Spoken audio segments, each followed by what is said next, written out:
I'm here in Oahu.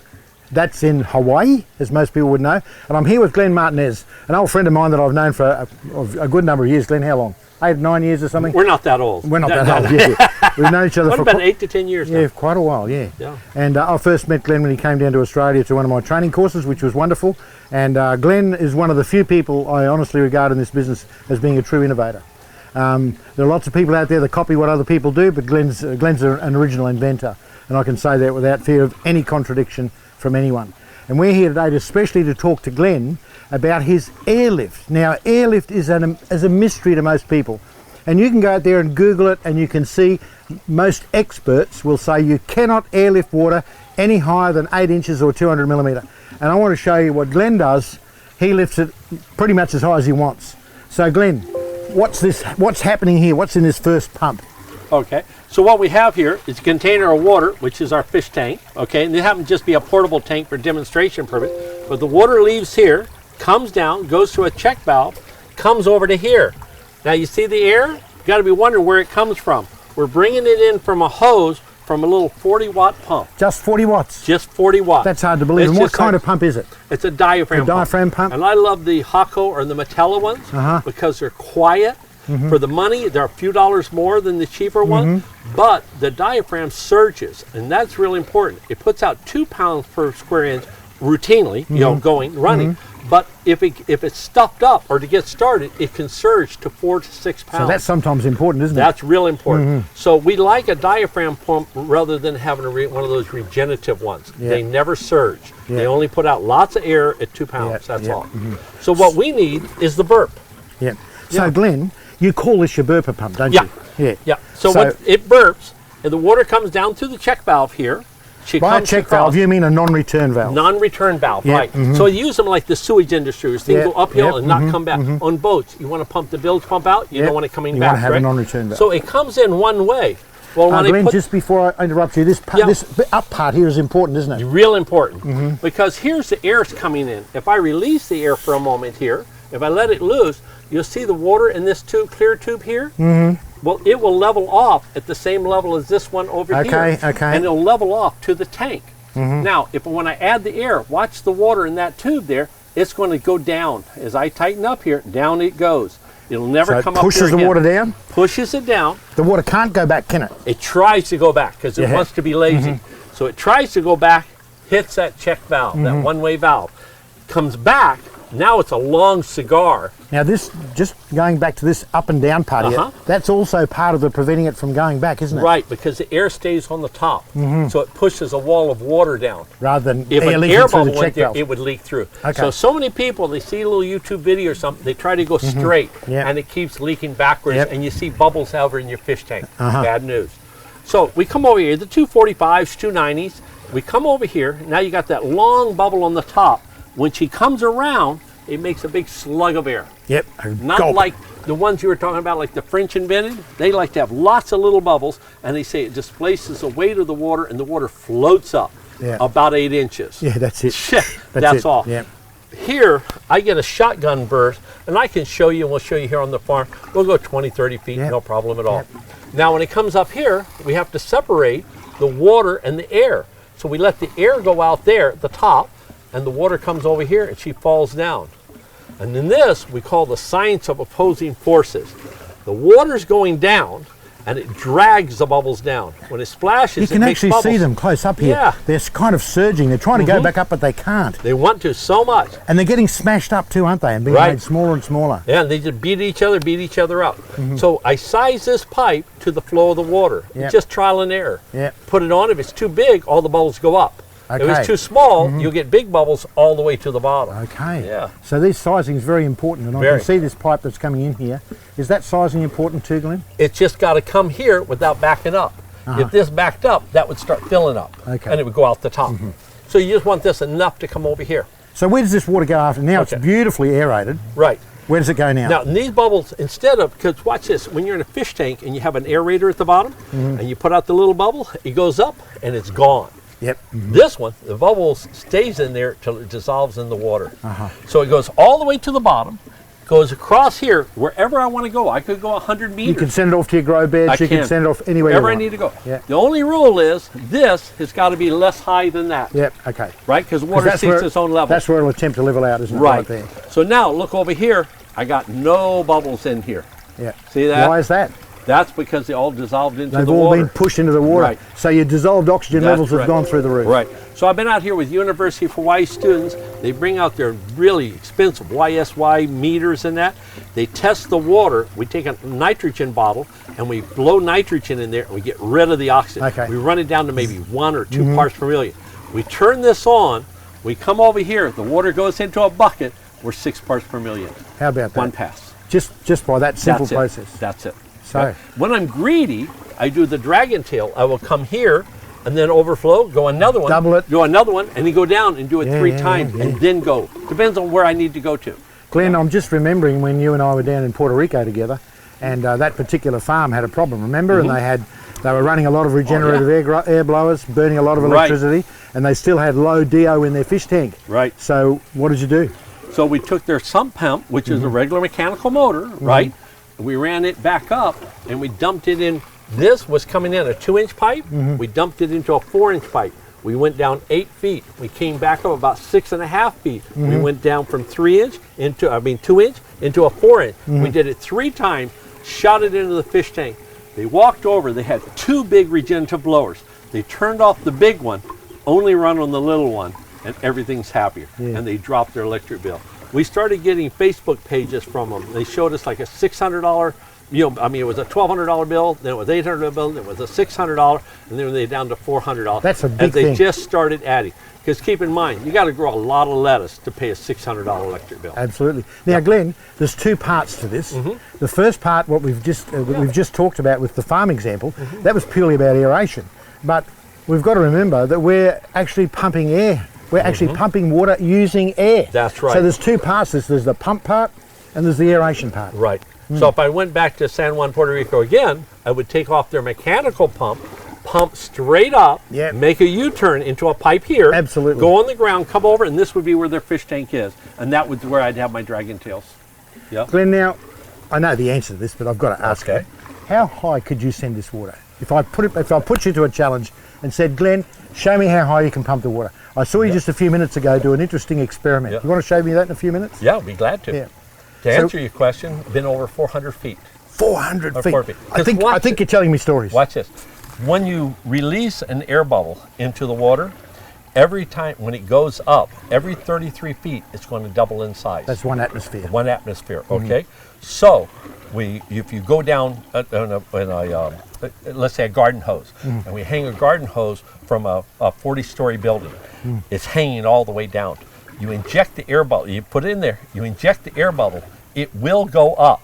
And it will go up, whatever's on top of it will get pushed out of the way. Up with it. It just can't help it. So that's it. Can't help it. Yeah. And it the goes up, the bubble gets pipe, bigger and bigger and bigger. The pipe size has got to be correct, doesn't it? If the pipe size is too big in the beginning, right, then the bubble would just snake through it. It just snake through it. But if you go off with say a small pipe, let's say a 1/4-inch pipe, and then you went 10 feet and went to a 1/2 inch, went 10 feet to 3/4, and then you went to 1 inch. So that's you put in the small bubble. Because remember, every 33 feet, the bubble's going to double in size. Right? So when I'm going up a building, say 40 stories, it's 400 feet, right? So what they're doing in condos now here, they're down in the basement, they got this big 50 horsepower water pump, pumping water all the way to the roof. Huge cost. To fill it up, and it's on a float valve, and then the water, everybody in the building is gravity feed with their own water tower, right? All we do is go down, cut the pipe, and inject air. Simple. And now the pump just runs in idle. Unbelievable. So normally we use 1/3 of the horsepower. So if they had 3 horsepower pump, we go to 1 horsepower. So in applications now, we're talking about aquaponics specifically, home system application. Right. What about commercial? Well, we have golf courses coming to us because they have $600,000 a year electric bills because of the pumping. So all we do is they have a pump down in the bottom, a submersible pump, quite typical, right? 4-inch well, got a submersible pump down there pump. These are 12-inch wells, so 12-inch pump. All we do is send a pipe down there, 1 inch, poke it in, and we add the air above the pump. The air comes up. They're bringing it up from 800 feet down. every 33 feet, the bubble is doubling in size. So you're saving them a lot of money. Oh, a lot of money. Yeah. Yeah. And from an aquaponics point of view and from a gardening point of view, any kind of living point of view, you're adding so much oxygen to the water. Oxygen to it. And that's where sewage systems come in. I love doing the aquaponics and growing the food, right? You sent me down that path of doing that. Well, people that come and study our air pumps, we've had people from like 28 different countries come here. And then they come for a lot of them for the aquaponics. And about a third of them are sewage people. Okay. Because in sewage, it's all about aeration and getting the bacteria to digest them. You have to have aerobic bacteria. That's right. And right now, they're running compressor pumps, and they're pushing the air into these little diffusers to make tiny bubbles. It goes through the water 3 feet, and it's gone, and it's released to the atmosphere and stinks up the neighborhood. I can tell you something about those diffusers. You probably already know it, but they very rapidly block up. Yep. And they're a high maintenance item. You betcha. Whereas this, how much maintenance? I have never cleaned one. Never cleaned one Now yet. watch it. When I tried to make tiny bubbles, I went down and bought the air compressor, and I bought this white tube about this long. Boy, you blow through it, and it was hard. So I hooked it up to the air pump, and I put it in the water tank. Wow, it was a white cloud of bubbles, right? For 3 weeks. Yeah, then and next it thing, clogged. Yeah. So I went back to the guy, and I said, wow, it clogged up in 3 weeks. He says, you have a pre-filter on it? I said, what? He says, you got to filter the air. The air's dirty. Yeah. These are 5-micron holes. Yeah, people can't so understand you got to put me a 3 Yeah. micron filter. Yeah. All right. And then you got to clean that every couple of days. Exactly, because it's going to clog. If it's working, it's clogging. But the other one is the pump was good to pump air down to 48 inches. But on the filter, it says -20. I said, what's the -20? It says you will lose 20 inches of depth because of the force to pump through that stone. Yeah. Oh. Because they're an EPDM membrane, and they've got myriads of, You've got they to block up force very it through. quickly. So if your pump can only put out 2 psi and 40 liters per minute, when you go through there, you're not going to get the 40 liters. And you're not going to get the depth. So watch this. I make a big bubble, beat each other up to make little bubbles, and they force themselves going down, going down, going down. Now when they go all the way down, they're going to be squeezed into the water. So I didn't have to exert any energy. I was going to take this pipe here and just going there, right? I decided, you know what, I'll go 1 foot higher, this much higher, go into this pipe, go down, make a U-turn, and come up over here and have aerated water. And going up an extra foot is nothing to me. Now, Glenn, you showed me a little trick earlier, and I've seen you do it before. Put some stones in here. Can you do it in this one, or we've got to see it somewhere else? I can do it on because I want people to see that we can put stones this in one there. is easier to see for the clear pipes. Okay, we'll go over there and film that then. But I just want to show people, I want them to see how, you know, pumps that get wrecked by having stones and solid material go through them, with this system you don't have any of that problem. Okay, what's going to happen now is Glenn is going to actually put some of this is cinder. This is a volcanic place, this is cinder. It's very, very abrasive, you know, it becomes powder, wrecks ordinary pumps like nobody's business. Glenn's going to throw some of this in there. Now that handful, if you put it into a regular aquaponic system, it would just wreck the pump would be hatted in no time. And so Glenn's going to put it in the inlet where the system sucks water through here, comes through this valve we talked about before, the non-return valve, or check valve it's sometimes known as. And you just watch here, we'll see these stones will get pushed through, and in a minute we'll see them coming up here. Just watch and see. And the really neat thing, if a big rock comes through or a big clump, it will back burp and clear itself. You have one coming down there? Yeah, they're coming down. There's some green grass that Glenn has in some his rocks hand. coming here. Look, here's the rocks. Look at them coming down. They're not going. Those rocks are not going to block up anything. It's just amazing. Look at it. There's another one. Here's another one coming through, and they're going to go right through and come out wherever you send them to. And they'll come all the way out and over here. Now, we're not showing you this so that you'll go every 2 days and have a party trick and throw rocks into your system, but we just want you to understand that the marvellous benefits there are in using airlift pumps. And that's a major one, because I can tell you, I've experienced that in my own aquaponics journey, pumps being wrecked by solid material getting into them. If you have an air pump, it'll never happen.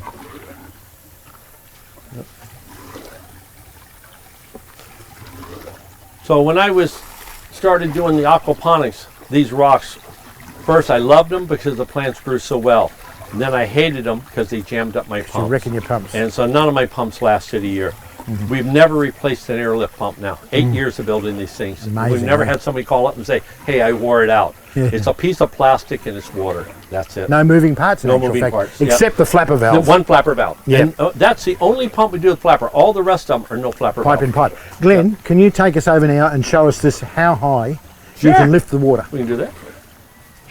So, okay, Glenn, this is the thing you've set up to show us just how high you can pump the water. That's right. And what have we got down here? A regular little pump, haven't we? A regular little pump. Yep. If I were to lift over here, well, let's see if we can try this off. If I Yep. pull it out here in the air, it's just Regular a pump. little water Yep. pump, okay? Okay. All right, so I'm gonna set her back down into Yep. the water. Now that little water pump, she'll pump water, and I'm gonna just shoot it over here to the side. So we pump water, it's pretty good, little Yeah, pump. it's pumping water, yeah. But that pump is only made to go 5 or 6 foot high. So we'll see the water get up there in just a minute, won't we? Yeah, so it's gonna pressure up. There we now. are. Look, we can see the water in the clear tube. Okay. So there's your water up there. So that's the limit of the pump. That's it, and that's no flow. That's In a other good. words, That's a good. as high as it can That's go. a good example of head, isn't it? Pump. That head. is. Yeah. So that's it. That's right. So what do you do now? So now I add air. Uh-huh. Okay. If I add air, and take that air in this tube here, I'm going to add air.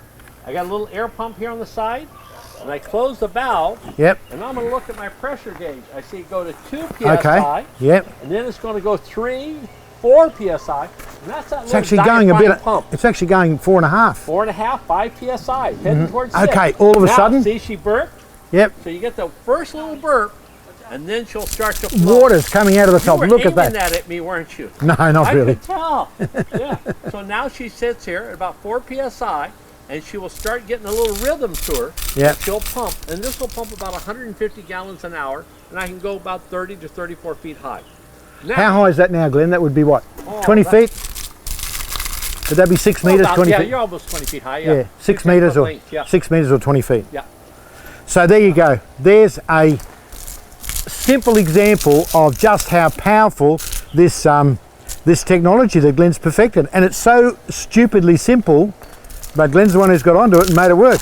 And look at that. That's how you can actually improve the performance of your water pump in your system. You've got a certain amount of water coming out every day, and you want more, add some air. And of course, along the way, Glenn, the other benefit we're getting is aeration, isn't we? Aeration. Aerating the water.